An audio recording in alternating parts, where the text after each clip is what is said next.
welcome into another live version of That Happy Hour Show, aka That Recap Show Live with drinks. This is our last show of 2020. In honor of that, we're going to be counting down some of our favorite movies from 2022. I just said it's our last show of 2020. It's our last show of 2022. So bloopers ahead. We've been, having some drinks in the prep for this show. But without further ado, let's start the show. Poppin' Off presents That Recap Show.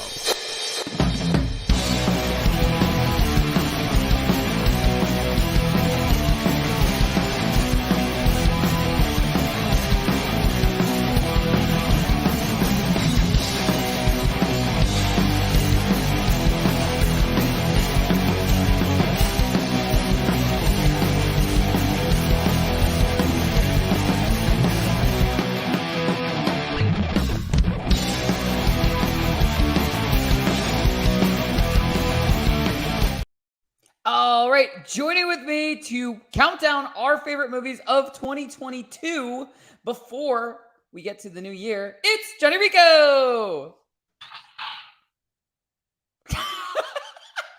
Hey.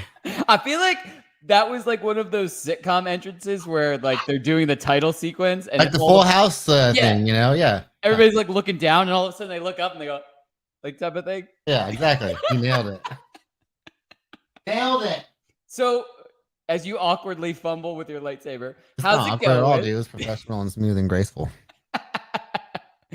How's it going? It's going pretty good. How about you? I mean, it's going pretty good. My dad's been around. It's been the holidays. I mean, we're almost done with this year. So, I know, right? It's super weird. Very. I feel like it's a relief. Yeah, I mean, in many ways, it's time to move on. Time to move on to next year. Yeah, in many ways, I am. Believe me, I am ecstatic to get rid of. Cheers. Cheers to 2022 being over. Cheers. Cheers to everybody out there. It is our last show of 2022. I misspoke at the intro. I said 2020, but yeah, I mean, I guess it's the last show of 2020 also for me. Technically. But it is our last show of 2022, and so in honor of that, we are going to be counting down our top 5 favorite movies from 2022 and, some honorable mentions and some movies that we haven't seen, but we want to. So we encourage you, throw in some comments. What were some of your favorite movies of 2022 and what didn't you get a chance to see, but you still want to? Now, I do want to preface my list is non-Marvel. So the first time ever, I have a list of movies that have nothing to do with Marvel. So that's the reason why my list is not going to consist of any Marvel stuff. We are going to be doing a Phase 4 listing and rankings and stuff like that in the future. But I just wanted to, I wanted to give a little breather from Marvel stuff before we get back into that. So I kept my non-Marvel here because I was telling you, I was like, if I put one Marvel movie on there, I'm going to have to put another one on there. And if I put that one on, I might have to put that one on too. So I was just like, you know what? We'll keep it good. No Marvel. Attaboy, Danny. I'm proud of you. It was really tough too because I really haven't seen that many more movies that weren't Marvel. Great restraint you showed. So I wish I was kidding, but I'm not. All right. So, do you want to kick us off? Well, where do we want to start? Do we want to start with the movies we haven't seen yet, but want to before we kick into movies that we did see? You want to go into honorable mentions? What do you want to do here? Well, why don't you start with some honorable mentions then? Yeah, okay. I got a few up my sleeve here I could talk about. Okay, well, the first time I do want to talk about is Top Gun Maverick, which I gotta say, like, for as far as sequels go to movies that came out in the 80s and such, I was blown away by this movie. Like, Tom Cruise is probably the last real movie star we have right now in Hollywood. Still going like balls to the wall and everything that he does. And I mean, if you watch any of the recent Mission Impossible movies, you know that he's just taking it one step further every single time with these stunts. Yep. And he's going to deliver every single time that he's on there because he's giving 100% in every single one of these roles. I really like what they did with the story here. I'm not a huge fan of the first Top Gun. like I think it's cool. I think I got some cool scenes like and but there's some definite like weird moments in it that like it doesn't age well. Um I think it captures the tone of that first movie perfectly in a modern day setting. The aerial fight sequences are phenomenal. I really regret not seeing this movie in IMAX when it was out in theaters. I watched this from Oh, at home, but regardless, I still had a hell of a time with it. Really like the way they made use of the new characters as well as bringing in some old characters from the original movie as well. Um, but yeah, I thought this was like a really cool little kind of wrap up to this story, a little follow up to the original Top Gun, and I think it's actually one of Tom Cruise's better acting performances uh in a few years, which I think he always does like a serviceable job in his roles, but this one I feel like it's I don't know, there's a little bit more weight to it, I feel like. all right. Um All right. Another one that I well, I will say I'm biased towards these guys because I grew up loving them, but Jackass Forever. Um, I mean, what more can you ask from a Jackass movie? But the fact that these guys were, they're much older now. They're not the young dudes that started the show in the early 2000s, and they do not hold back at all in this movie. They still doing the same old stuff we saw back in Jackass 3, which was one of my favorite theater going experiences ever. Definitely the best 3D movie I've probably ever seen. Uh, like for a movie that actually utilizes the 3D technology well, Jackass surprisingly did it better than most movies did.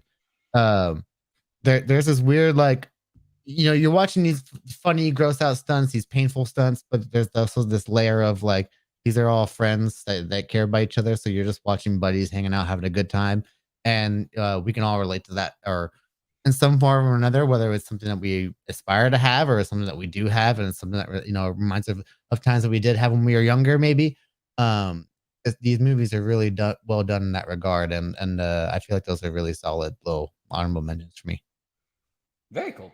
I mean, the last honorable mention from your list and one of the bigger ones on mine, and it like I said, super close, like on my list. This was basically this could have been 4. This could have been 4 or 5 on my list. But I saw a couple extra movies. Now, this I will say to preface this, if I had add the Marvel movies on my list, there would have this would have been way tougher. But my main honorable mention of the movies that I saw in 2022 was Nope. And this is an honorable mention from both of us because you just recently saw this. I saw it last night. You did. Yeah. I had a super awesome experience with this movie. I got to see this movie early. I got to see it ahead of time. I couldn't even talk about it. I was lucky enough to go to this event with our one of our older editors, Sandro.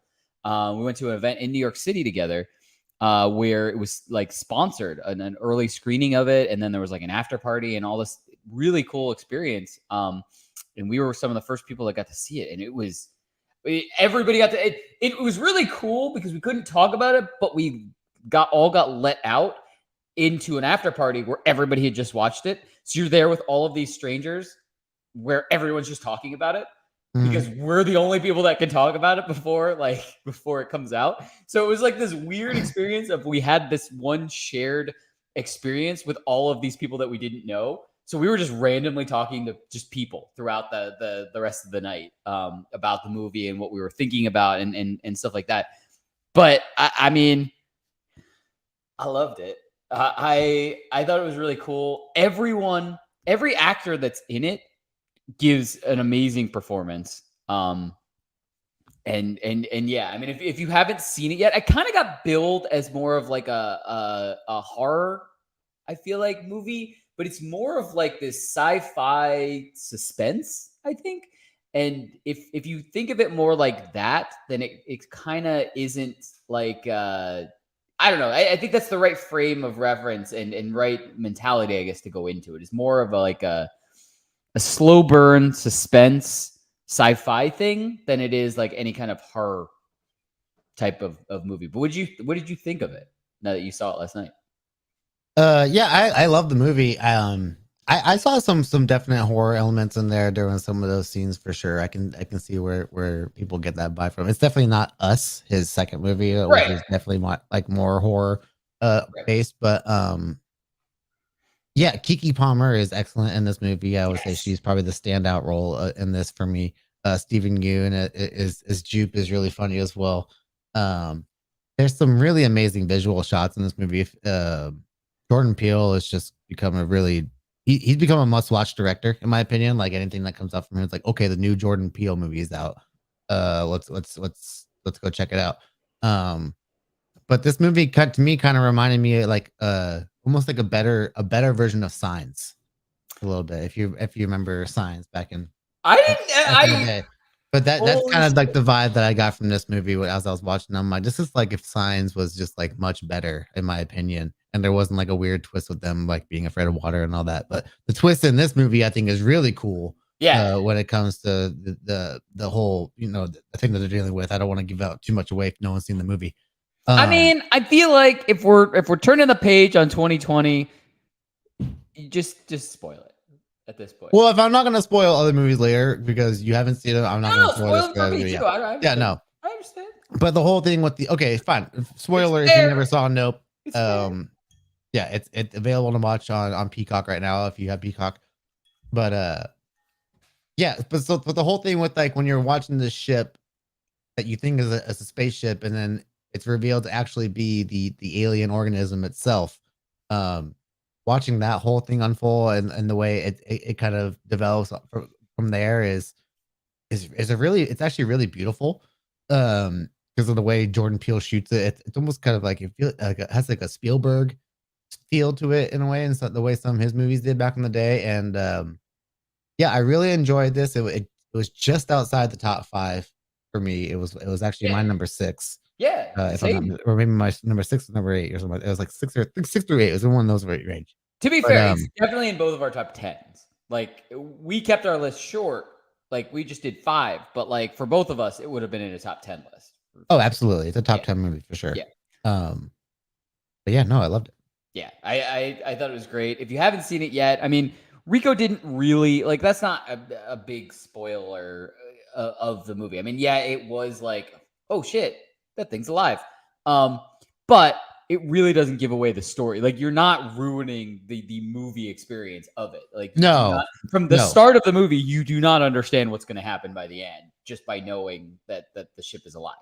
Right. So, but do you want to get into our? Well, I feel like we'll go over the movies that we haven't seen yet, but we want to after we give our top 5 of movies that we actually already saw. Because some of mine that I want to see are on your list because I know you saw them already and I haven't seen them. Right. Yeah.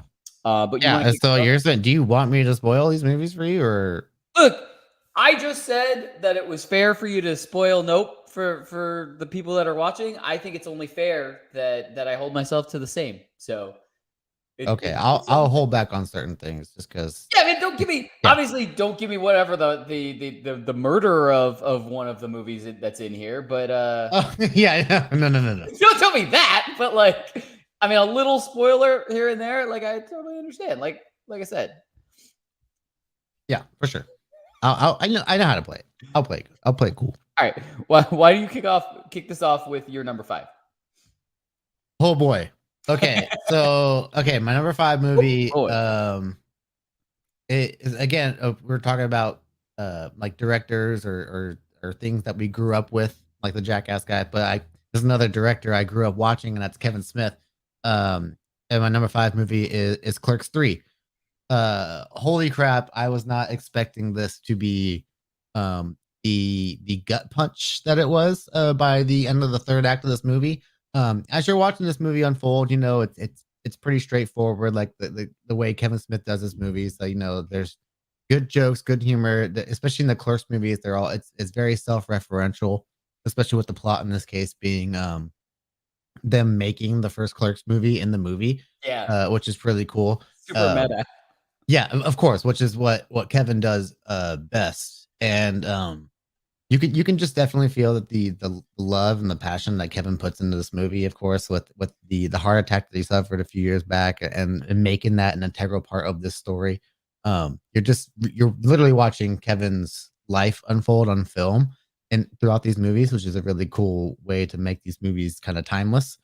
Um, but I think he puts on some of the best material of his whole career with the third act of this movie, Wow. and even brings out some of the best acting performances from Brian O'Halloran and Jeff Anderson, who are Dante and Randall respectively. I was bawling at the end of this movie. I did not expect the emotional gut punch that this movie gave me at the end. And every time I think of it, it gets rougher and rougher. But yeah, I think the third act alone is a reason why this movie immediately jumped into the top 5 for me. Uh, when at first it almost felt like kind of the stale, like not the stale, like the standard Kevin Smith style of movie, but he just has that way of making it. It's why Clerks 2 is one of my favorite, is probably my favorite movie of his, is that it does the great thing with the humor, but at the end of the movie is that great scene between Dante and Randall where they go back and forth and argue. And it's like, okay, that there's the whole meat of the story is the drama aspect of it. Right. So he hits all the comedy parts, but when he hits the drama aspect of it, that's where the story really comes together. And it's like, okay, there you go. So my number 5 was Clerks 3. Beautiful. Very cool. Very cool. I mean, that's one of the movies that's on my list of things that I have not seen yet, but I still want to. I appreciate that you're dancing around with the third act but yeah, I mean, I kind of already knew going into that it was going to be, it was going to be a little emotional. Yeah, there's always a level of emotion to his movies. Right. He's had some pretty wonky movies the last few years, the Yoga Hosers, the Tusks, and all that, but this was really a return to form, especially that Clerks form. There's some stuff in there you're just like, what happened? Especially if you know those character stories going into it. When we get on, it's gonna hit harder. Yeah, well, when we get onto the Clerks, like talking about that, do you remember the cartoon? I never watched it. Oh man, it is so good. If you can find it, I have not been able to find it streaming anywhere. Yeah, I had a used copy of DVDs of it, and I don't know where they are. Like that's how old this is. It only lasted like 8 episodes, but it was great. It was great. It was called Clerks Uncensored. If you can find it streaming anywhere, I remember it, and it was a cool like 2D animation style, right? Yeah, it was great. It was great, and then they like it got dropped immediately, but it was great. It was a great. Cartoon Network show? No, it was a regular network, and that's why it got dropped. Okay. I don't know if it was ABC or CBS. Like it was a regular network, and it got dropped. Yeah. But anyway, so all right, kicking off my list, number 5. I got The Adam Project. This was on a Netflix movie. Yeah, I was looking at all the movies of 2022, and I can't believe that this came out in 2022. That's how long this year has been. This came out in early, I believe. A lot of movies came out this year. Yeah. But I mean, I want to say it's a simple sci-fi, movie about time travel and stuff like that. But it's really cool because I mean, Ryan Reynolds is the main character, and he is the grown-up version of himself, and he goes back in time and meets the child version of himself. So we have basically 2 Ryan Reynolds. In this case, we have a young Ryan Reynolds and like our normal like adult Ryan Reynolds, and the kid actor really does pull off like the same kind of I don't want to say attitude is not the right mannerisms I guess is kind of more of an accurate thing. So I really did enjoy it. I mean, to be fair, I did enjoy it because there are a ton of Marvel actors in this movie.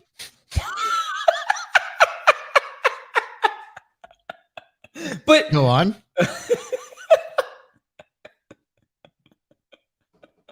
But to be fair, I mean, it's a good movie in general. I heard it was good. I heard it was a good movie. I actually want to get around to this one, but like I don't know.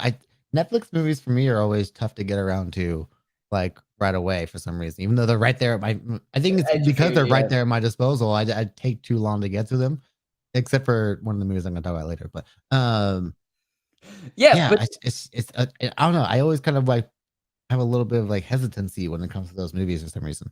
To be fair, it could have easily come out into the movie theaters. It's not like one of those where it did better because it came out on a streaming service instead type of thing. But really good movie in general. I definitely recommend it if you have a chance and you just want to watch something. Like I said, it is a Mark standard. Ruffalo? Yeah, Ruffalo's in it. Love me some Ruff. Zoe, what's her last name? No, Gamora. Oh, Zoe Saldana. That's it. Gamora's Ryan Reynolds' Oh, girlfriend. that sounds like a great cast, actually. Yeah, it is. It's a really, really good cat. Like there are a lot of people in there that are really good. Jennifer Garner's in it too. Love her.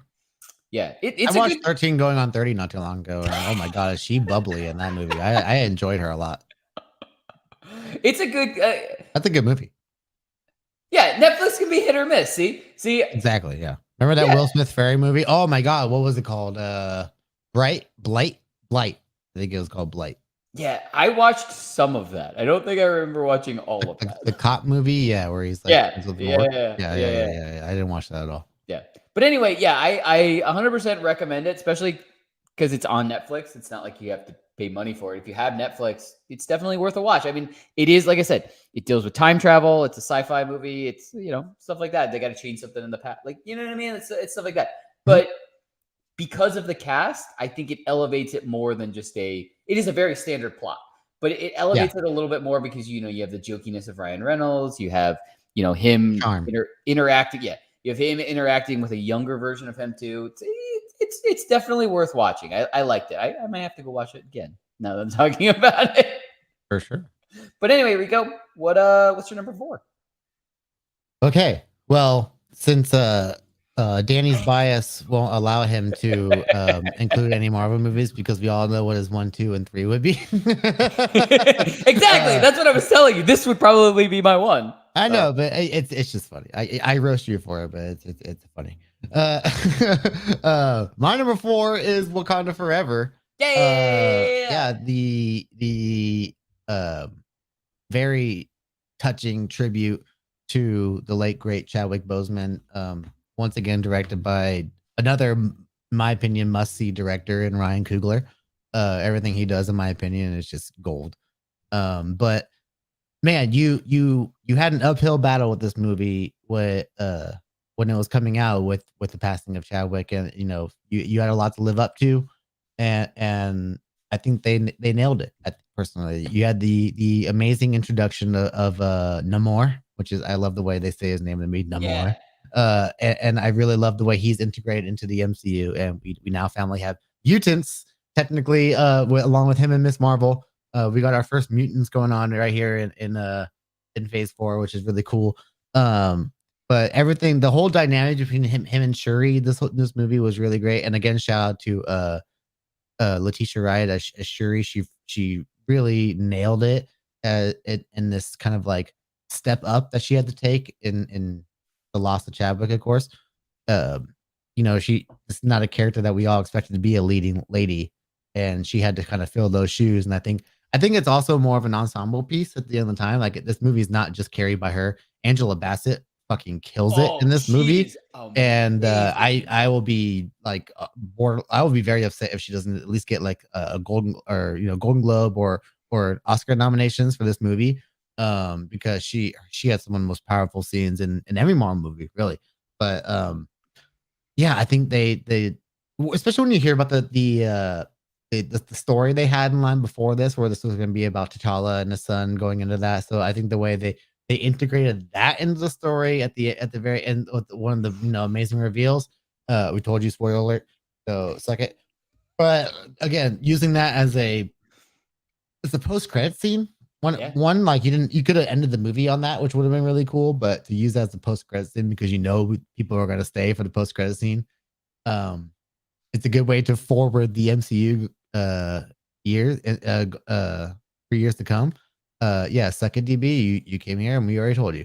I haven't watched it yet. It came out in November. It's what's crazy is though, usually they put them on Disney Plus within 45 days, but because I think with the bigger movies, they hype them up a little bit more. So I know it's going to be on Disney Plus in January, I believe. Yeah, it's going to be one of the big releases they put out. To be honest, they probably just didn't want it to come out during the holiday season. They wanted to get past Christmas and New Year's and then have it come out. Well, also the movie was doing well in theaters, so it had a longer run than most usually do. Yeah. So yeah, I think the way that Coogler handled the story well, and it, again being a tribute to someone they considered a brother, as well as moving the lineage of the Black Panther forward, beautifully done. And I'm really more looking forward to talking about this on a recap, of course. Oh yeah, so by the way, I mean, I believe I've explained this a couple of times, but just in case, being that this is we're turning a page on 2022 after this. We did have to take a break, an unexpected break. So we didn't get to recap a bunch of stuff. We're starting to play catch up now. We finished She-Hulk. We didn't get a chance to finish Andor yet, so we're definitely going to do that. We're gonna put a bookend on Andor, but we also didn't get a chance to recap Wakanda Forever. So luckily, we're still going to have time to do that. We're going to do that, and like I said, we're going to do our rankings of Phase 4 also. So there's a ton of stuff to come. Yeah. But as well as stuff coming out in 2023, like we're not going to skimp out on that stuff too. Like we're playing catch up, but we're also gonna do some good stuff with the stuff coming out as well. Oh, we got some fun stuff planned, and that leads me to another announcement that we made last week. The fact that now you can listen to us in an audio podcast form on pretty much every outlet, on Spotify, Apple Podcast. I believe we're on Pandora. We're also on Audible.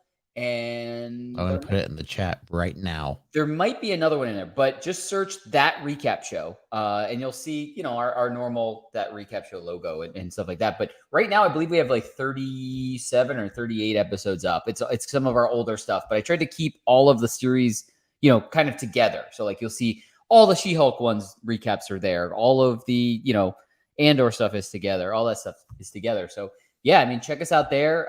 We're really trying to, eventually we'd like to do, some stuff audio only and some stuff, video only. Like we do the live streams are video only. We're not going to, recap this kind of, or do an audio version of this kind of stuff. But yeah, stay here or you don't get it. But anyway, so I guess I'll go to my number 4. Yes, I'm going to hear your number 4. My number 4 in all its video game wonder is the sequel to Sonic.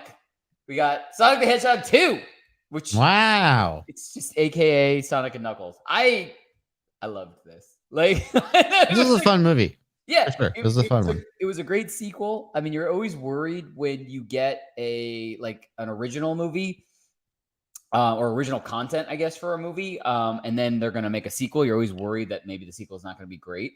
But I think the introduction of Knuckles is great, with Idris Elba voicing Knuckles, which is really like a very commanding voice for Knuckles. I've never imagined Knuckles' voice before, but I think it fits really well for Knuckles. And then, we had the return of Jim Carrey as Dr. Robotnik, which is a phenomenal casting for Dr. Robotnik. It really is a fun role to watch him play around as, because he gets to be Jim Carrey, but also be a villain too. Like seeing him as the bad guy, he's not Riddler villain style. He's properly cast in this role, which is really fun. Right, and I mean, we get my favorite. So what they really did in this movie that I really, really did enjoy, and you can kind of see it in the logo. If you go kind of to the left towards the middle, you can see the red plane that Sonic's on and stuff like that. Oh, yeah. What's really cool about this is there are elements of the original Sonic 2 Sega Genesis video game that they put in here. Okay, so I was going to ask, well, you played Sonic 2 growing up, right? Yeah, I played Sonic 2. Okay, you played Sonic 2 specifically. Well, that's the first one I ever played. Okay. Yeah, see, I didn't grow up playing any of the Sonic games, so my attachment to them, like, I don't see the details and stuff that people who played Sonic probably do. I just feel like, to me, this is a movie that perfectly encapsulates like something that knows what it's trying to be, right? And it does that to a T, which it does. Yeah, and so, it totally worked. Oh yeah, no, I thought that was perfect, and like I was basically saying was they have a lot of those references from Sonic to the original Sega Genesis video game, and I think it's great. Like, it's not overly that, but like you said, they know where they are and they know what they are, and I think that works. And as long as they do that, It's not trying to be something more than what it is. Exactly. Which is like it's not Sonic's not trying to be the Avengers. Right. But you never know if down the line we're going to set up some sort of, Sonic verse or Sega verse of characters for him, right? He was mainly a Sega guy, right? Well, I was going to say a Super Smash Brothers first because we do have Mario Brothers coming out. Super Mario Brothers. Okay, so yeah, I was gonna kind of lead into that.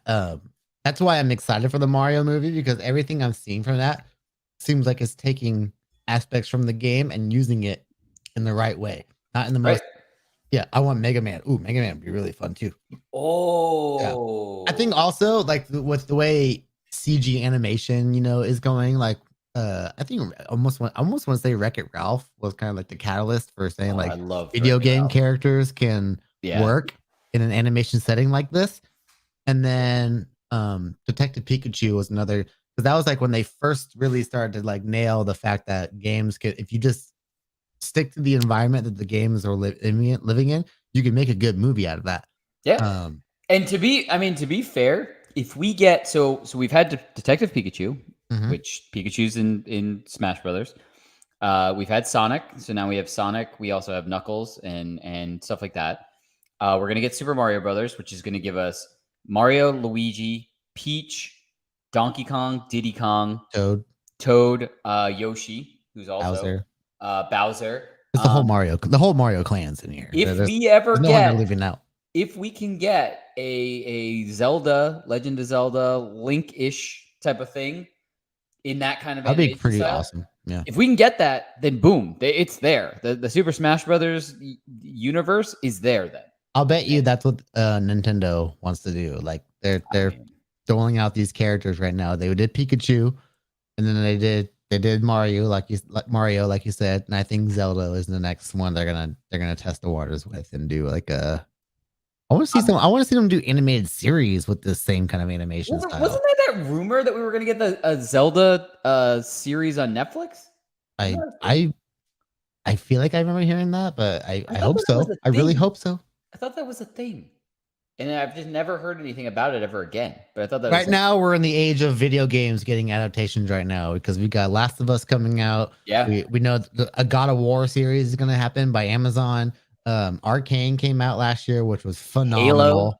Halo sucked, but it came out finally.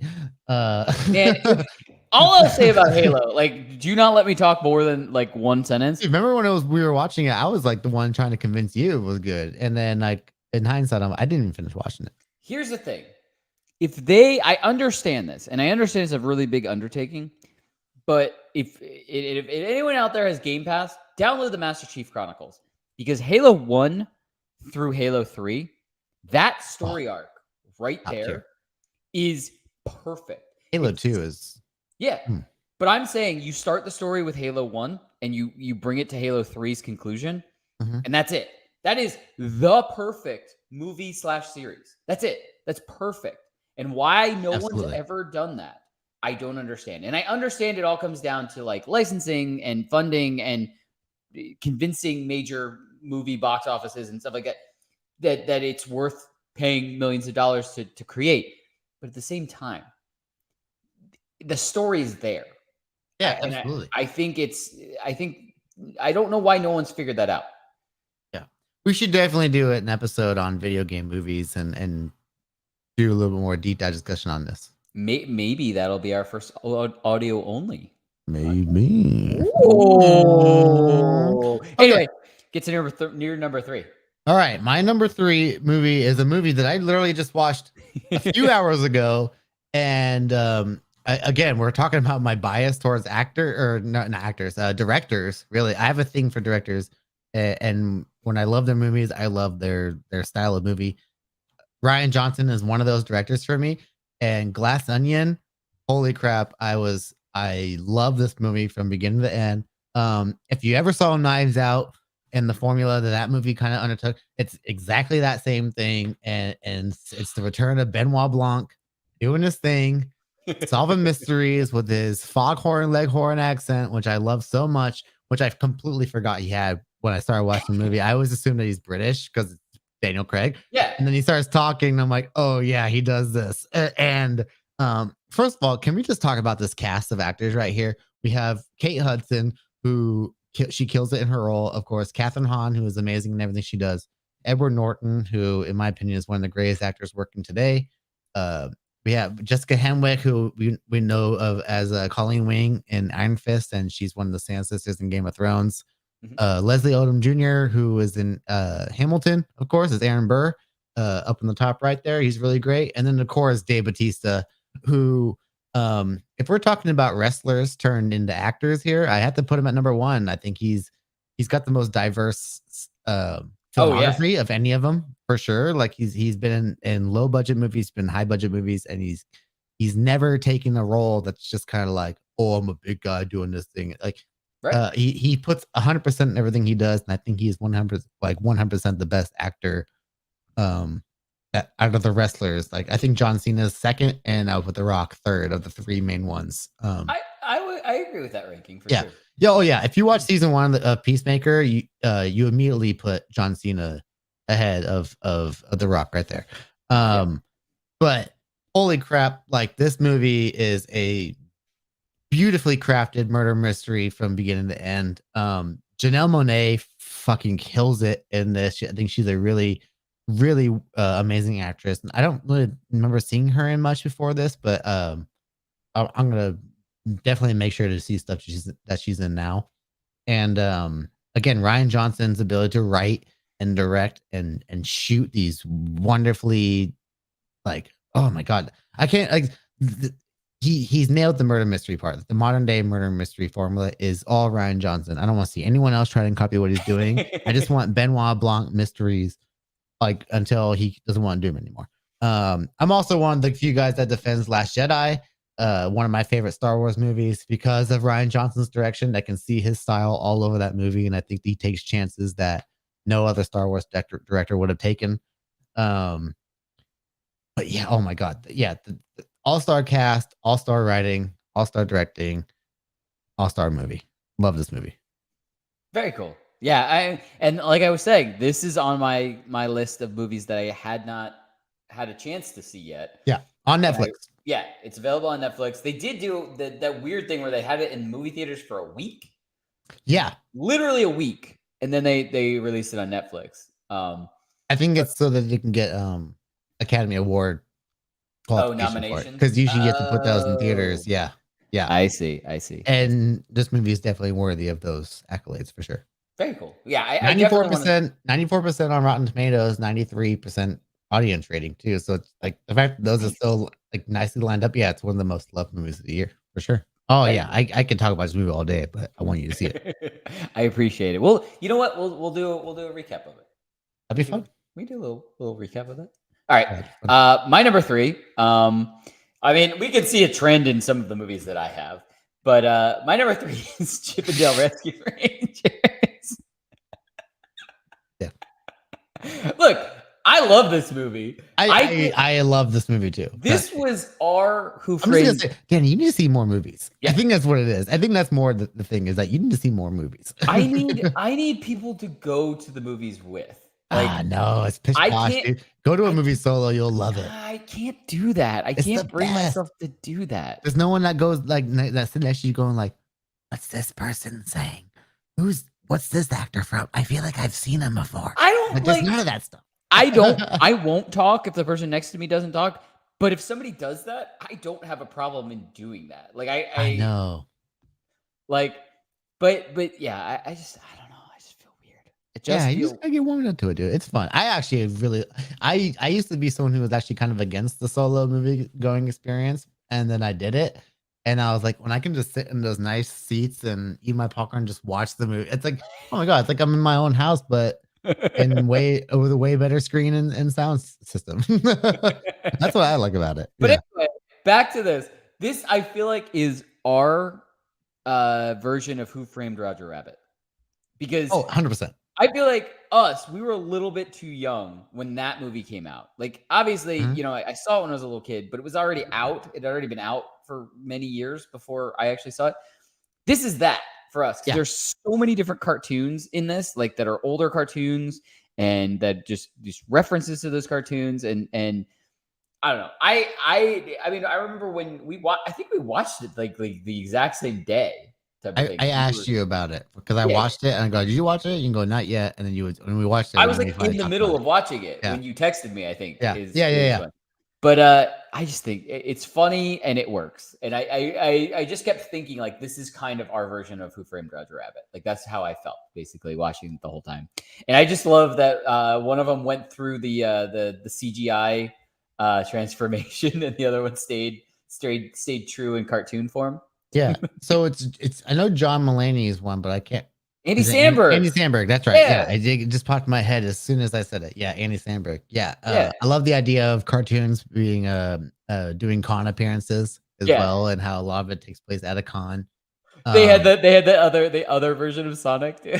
Yeah, yeah, and we can't forget the great post credit scene of that movie too, which teased Darkwing Yep. Darkwing Duck, Yep. which I really hope I kind of hope this becomes its own again another little like universe that they build of live action Yeah. cartoons and stuff like that, which would be really really really cool. Yeah, definitely. But anyway, so Rico, we're getting down to the top two. Our top two. We got. Okay, all right. So my number two, was very much my number one up until I saw my number one a few weeks ago. But man, when this movie was announced from the first trailer, I want to say a couple years ago to when the movie finally came out in 2022, it lived up to its expectations. And I'm talking about Matt Reeves' Batman, which oh my god, this is everything I ever wanted from a Batman movie. If I Batman comics are the one comic for like a singular superhero that I probably read more than any other comic book hero, and I feel like this movie actually nailed what it's like to watch a comic book of Batman come to life. Basically, like the way Gotham is utilized in this movie is probably better than any of the past movies, in my opinion. Um, the way Batman is portrayed as kind of like this character that the criminals fear in the beginning. The opening sequence with the music and all that is one of the best, in my opinion, of any Batman movie, and it's incredibly well done. So, and we could talk about the music all day. Michael Giacchino's score for the Batman is incredible. I would consider the theme for the Batman to be the best Batman theme up there, next to the like the Batman theme from the '89 and the animated series, but um, you have a wonderfully crafted villain in Paul Dano's the Riddler, who is not only like engaging and smart with the way he plays around with Batman, but he's also terrifying when he's on screen. And there's some really great moments between him and Batman on screen, and uh, just the and not to mention Colin Farrell's Oswald Cobblepot, aka the Penguin. Yeah, he looks nothing like him. Insanely good performance on his end. Like there's a movie I'll talk about later on about when we're talking about movies you haven't seen with Colin Farrell. He's really kind of like one of my favorite actors ever. Like just kind of the roles he does. He never does like similar roles every single time. He kind of likes to extend his wheelhouse a little bit. And this is probably one of his best roles in my opinion, because he's unrecognizable Yeah. in this, and he's one of the highlights for me, and I can't wait for his actual series coming out later on, which is going to be amazing. You got Zoe Kravitz as Catwoman. They're so oh my gosh. Totoro as Falcone. Just a stellar cast, stellar cinematography, stellar music. This was like to me the best Batman movie ever made. I'm even putting it above The Dark Knight in my opinion, because I think Dark Knight is a great like ensemble piece again of like a real life Batman with, and it's of course we always think of Heath Ledger, but to me this is a Batman movie from beginning to end, and it never stops being that, and I love it. Very cool. Just to clarify, what I meant is Colin Farrell looks nothing like Colin Farrell. No. You said that, but when I blurted it out, I was just like, he looks nothing like Colin Farrell. No, yeah. Like, The amount of times that I watched this movie and I told somebody, go, that's Colin Farrell. They go, what? I go, no, yeah, it's Colin Farrell. yeah, that's what I meant when I said that. I was like, Yeah, for sure. nothing like what No, Colin Farrell was like. Oh, and Jeffrey Wright as Commissioner Gordon. Oh my god. Like the list of actors for the main cast of characters is it just gets like better and better every single time. And if we're talking spoilers here, there's a great moment where we see Barry Keoghan, another actor in the movie I'm going to talk about as the Joker, and I think it's a very interesting take on the character. But if you know Barry Keoghan from one of the Eternals, who he plays Druig, and of course the Banshees of Inisherin that just came out this year, he is a phenomenal actor. And if they continue to go down this road with this character, I'm very interested to see this take. There's a great deleted scene that they released after the movie came out between Batman and the Joker talking to each other, which is really cool because like it's already a history established in the two. Huh. Very cool. Yeah. Awesome. Well, from your number 2 to your number 2 to my number 2, and my number 2. The only surprise with this number 2 is the fact that I didn't remember it came out in 2022 at all. I could have swore this came out before 2022, but I mean, it makes sense. But it is the one, the only. It's the Bob's Burgers movie. Oh shoot! I mean, anyone who knows me knows I have a Bob's Burger pop on my desk always. I have beef squatch on my desk right now, and I always have Bob's Burger stuff. I love every episode of Bob's Burger. I mean, talking about our Christmas special countdown that we did, I had the Bob's Burgers Christmas specials on there, so of course I had to include the Bob's Burgers movie on here. And I mean, to its credit, we've already said it in the past. They know what they are. They know who they are, and they know what they are. This was everything I wanted it to be. This was just a longer Bob's Burgers episode. Like, it was great. It had more songs. It had more, like, it had a good plot. I mean, it was Bob's Burgers. All my favorite characters. Like, it was it. I loved it from start to finish. And I love that the fact that it's on Hulu and on HBO Max, so I can watch it with or without commercials, I guess. Nice. There you go. But yeah, I've already watched it a couple times over and over again. I love this movie. I mean, just like I've watched the series, start to finish a bunch of times. I've watched the movie start to finish a bunch of times too. But what's cool is, and in the past, there's been movies that like they've done cartoons and they've done cartoon movies, and sometimes they put the cartoon movie, kind of the events are outside of the series, and there's no like stuff. In this, in the series, in the season leading up to it, you can actually notice. Did you see it, by the way? No. Oh, okay. So there's big stuff with the sidewalk, and there's a sinkhole and stuff like that. But in the season leading up to when the movie was going to be released, you could actually, if you pay attention, I saw somebody on Reddit who's way smarter and analyzes stuff than me. But they said, yeah, there's cracks on the sidewalk forming in the season leading up to the movie. So like they put it in the season leading up to it that this was going to happen. It built up to the movie. Right. Okay. So I thought that was a really cool like little thing that you didn't really notice and stuff like that until you kind of went back and saw it and stuff like that. So I appreciate that kind of thing, and I can appreciate the planning that went into when they were going to release it, and it's not just like, oh, well, this is when the Belchers go on vacation, so it's going to have no implications or anything with their normal daily lives type of thing. Like they did that with Rugrats. Like when we watched Little Kids, it was like Rugrats in Paris and has nothing to do. Yeah. But yeah, I don't know. I love Bob's Burgers. So of course it's my number 2. All right, Rico. You know what? I did not plan on this. We both made our lists and we put them on our sheet, but our number 1s are the same.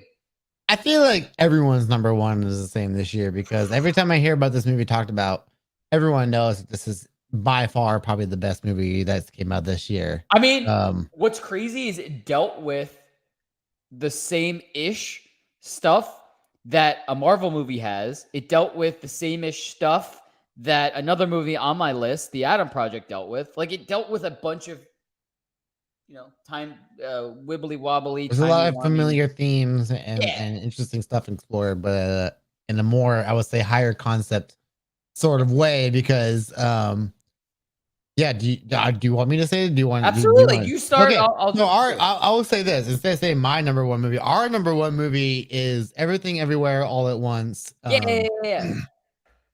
I don't know what you can't say about this movie. Really, I've never watched a movie where the entire time as it unfolds, I'm just kind of like what is happening?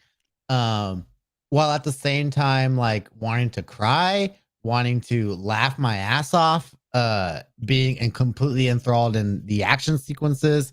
Yep.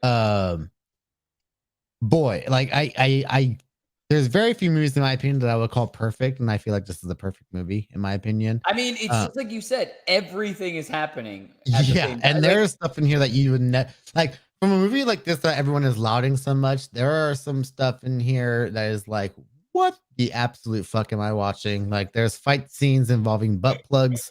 That might have been the hardest I've ever laughed in a movie that I feel like I'm supposed to take serious at the same time.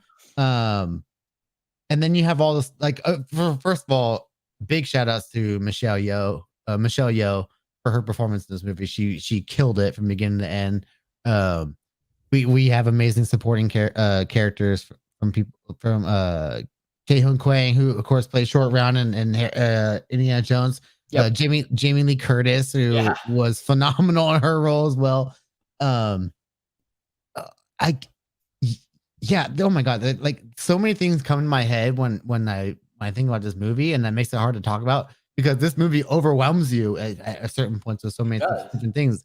The way it uses the multiverse is, I would say, better than anything that Marvel has done yet, and it's something I feel like that Marvel needs to go ahead and hire some of these writers and the director to do an MCU project in the near future ASAP. Yeah. Oh my God. It's just a really beautiful story. Michelle Yeoh's daughter in the movie. I don't know who she's played by, but she's incredible as well. I think she's kind of a newcomer, and the way she's used in the movie is just fantastic. Fantastic. I've definitely seen her in something else because I recognize her. I just can't place it. I'm sure if I looked on IMDb, I could find whatever the project I'm thinking of is. I've 110% seen her in something. For sure from the start. But yeah, she does, just like you said, phenomenal job.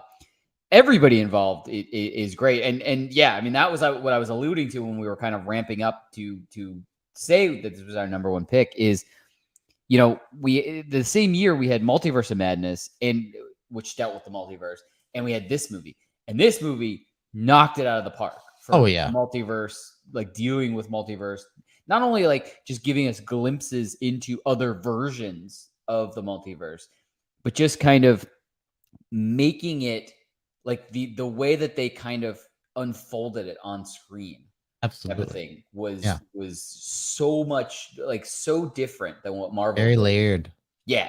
Yeah. It was great. Yeah. Just like you said, it was overwhelming, but it was overwhelming in the best way possible, if that makes sense at all. Like, to the point where you want to watch it again and you want to intake more from it, type of thing. Like, it's a beautiful family story wrapped up in a insanely awesome martial arts movie with multiversal like consequences thrown at the same time, because these things aren't affecting just one timeline, they're affecting a bunch of timelines because of this character, right? Yeah, Michelle Yeoh is just really she's one of the greatest actresses probably ever, especially when you think of like Chinese actresses. She's probably one of the first you think of, going all the way back to like Crouching Tiger, which is why she's so great in Shang-Chi. I feel like those movies bounce off each other really well, and you get kind of that same thing thrown into this movie. And it's just it to me it's a perfect movie. It's one that I want to watch over and over again, because you're gonna learn something new every single time. Because now that you watch it, if you watch it a second time, when you know what happens, you're gonna look for things, and then you're gonna probably pick up things on a third time and a fourth time. It's like, I don't think you can top this movie this year at all.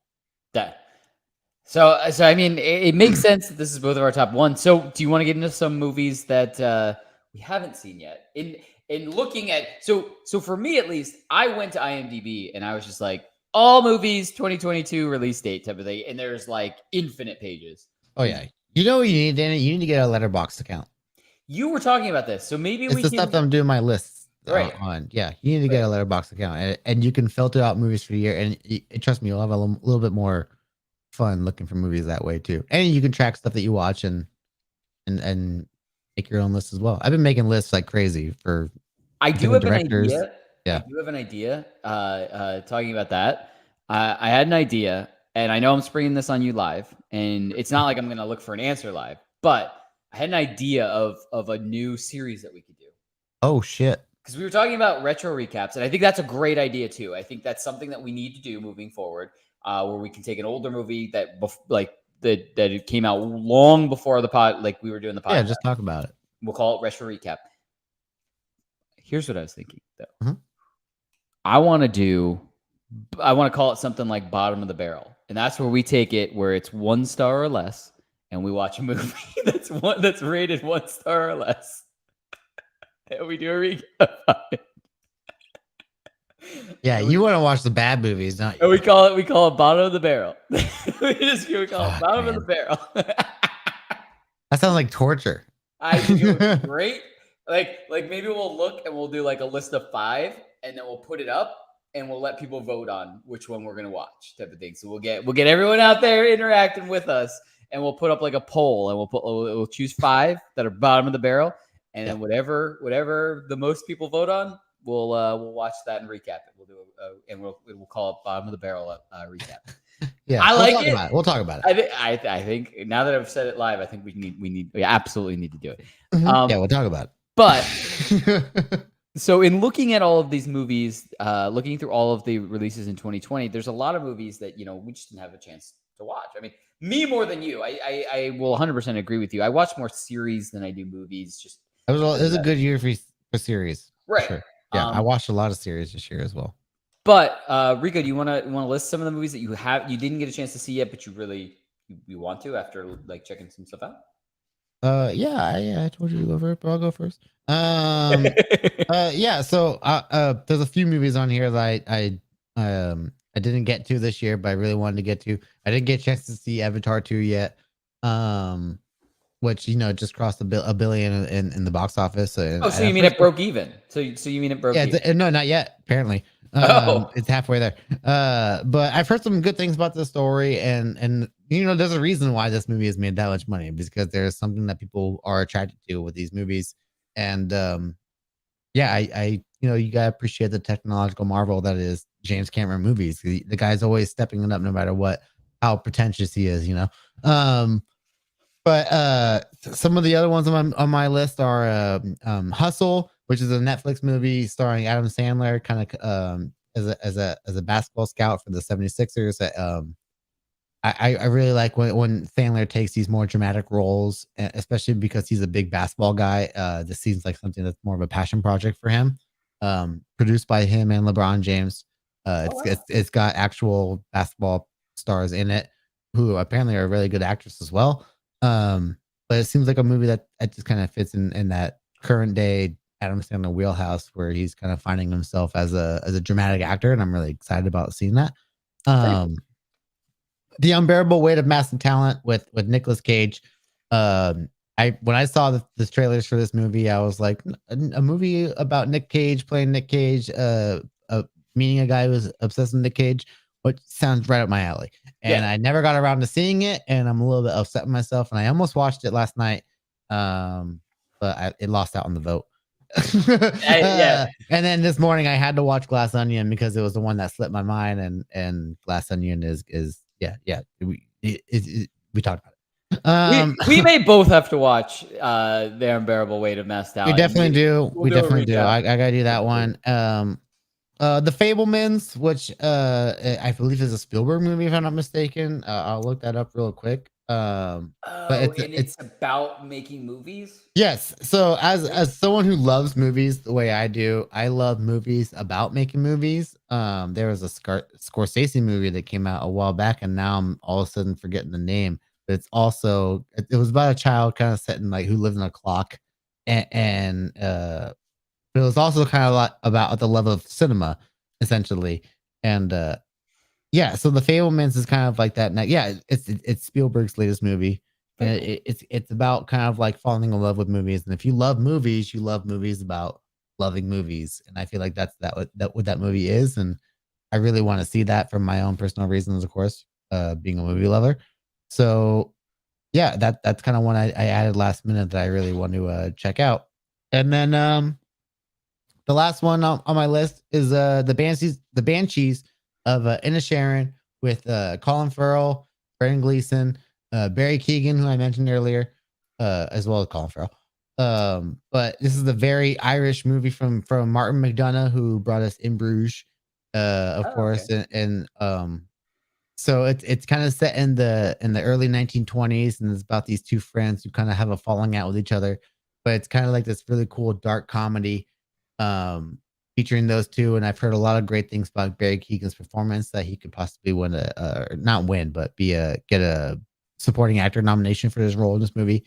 And I really like movies like that that have this really not awkward, but kind of out there setting. And I'm a big dark comedy fan, so like even comedy set in the wrong places to me is always really kind of an intriguing thing. So I'm very excited to watch this movie, and it was one I was also hoping to watch before recapping this. But again, too many movies to catch up on before the end of the day. There's a big year for series. Oh yeah.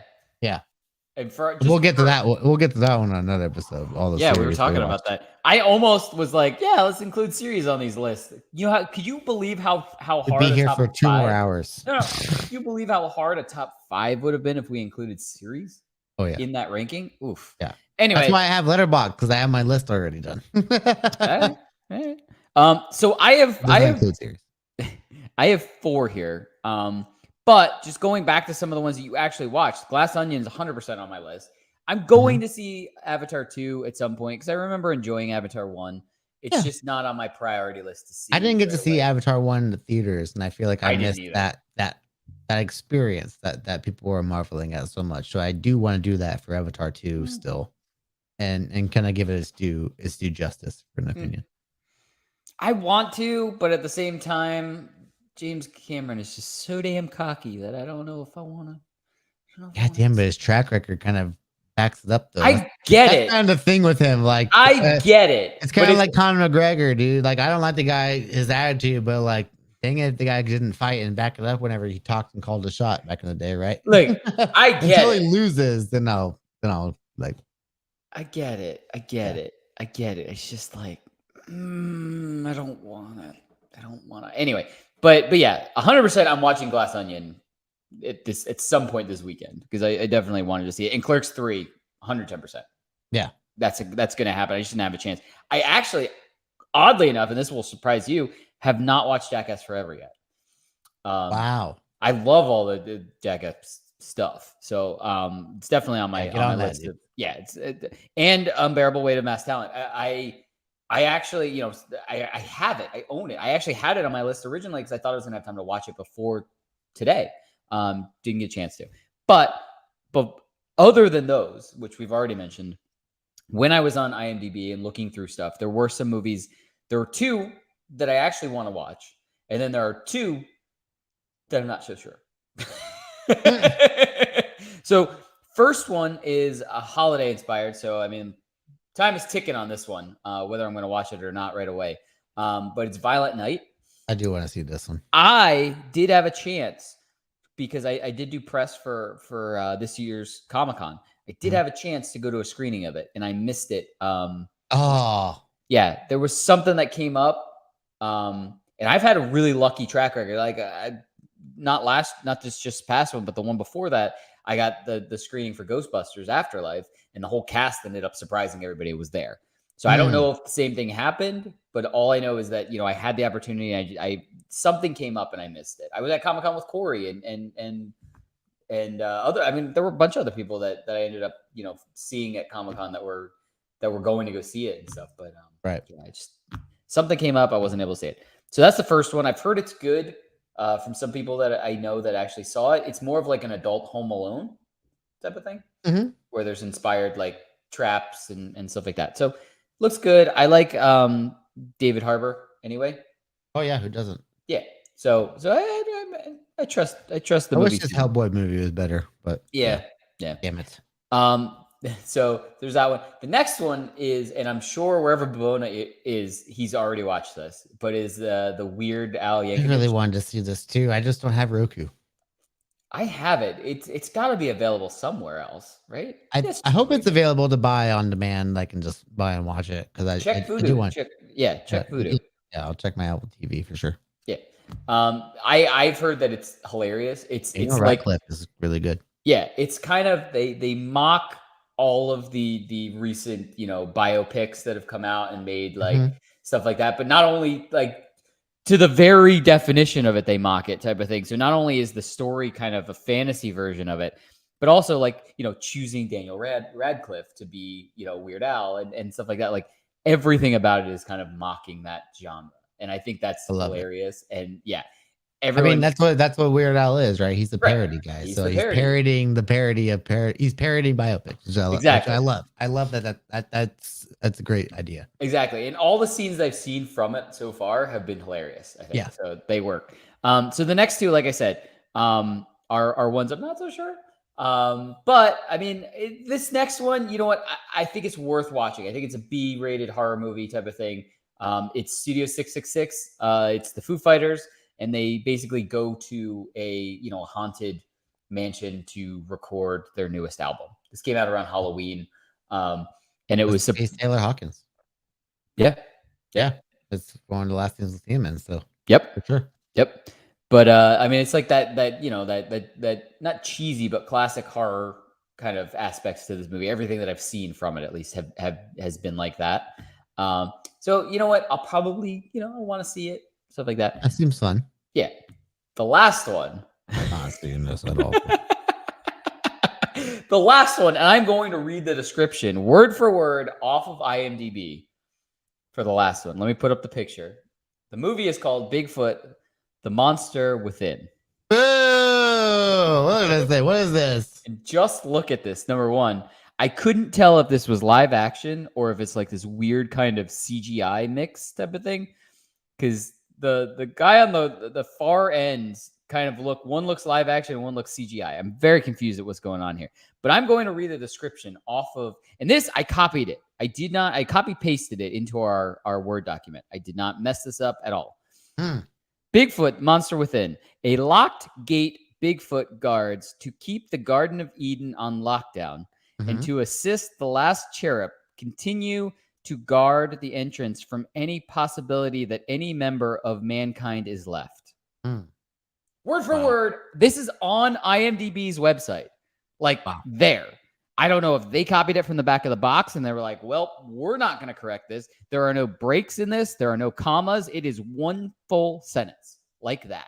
Awesome. There are no breaks. There's nothing in parentheses or in quotation marks. Nothing. So that's that. Boy, really ending on a high note here. I know, right? Yeah.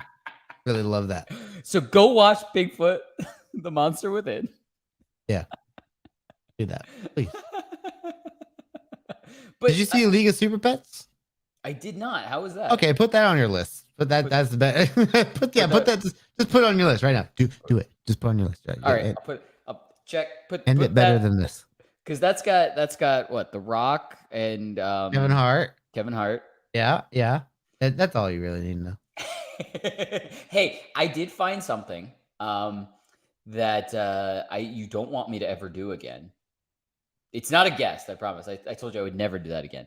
But of the video clips that we have used in 2022, oh god, I found one, and I think it's as a palate cleanser before we say goodbye on our last show of 2022. I think I can't think of anything better than playing this. So without further ado, the last time that we're going to play this in 2022. Chrissy, wake up! I don't like this! Chrissy, wake up! Hey, hello? Time to wake up, can you hear me? Wake up, Chrissy! I don't like this! Chrissy, wake up! Hey! I feel like we had to go out on a high note, and that's a much higher note than It sure is. No, you're right. You're sure right. Yeah, lightsaber. All right. Well, I mean, I don't have any more drink left. I'm all done with mine too. And we don't have any more movies to talk about. And it is New Year's Eve. Oh my God, it is. Right? So I don't think there's anything else left to say except for that's the end of our recap. Let us know what were some of your favorite movies of 2022. And as always, don't forget, like, subscribe, and turn on notifications to hear about all of the video recaps that we're going to do in 2023. Happy New Year, everybody. Have a great year. Have a great night. Have a great New Year's Eve. Happy New Year. Bye, everybody. Popping Off presents That Recap Show.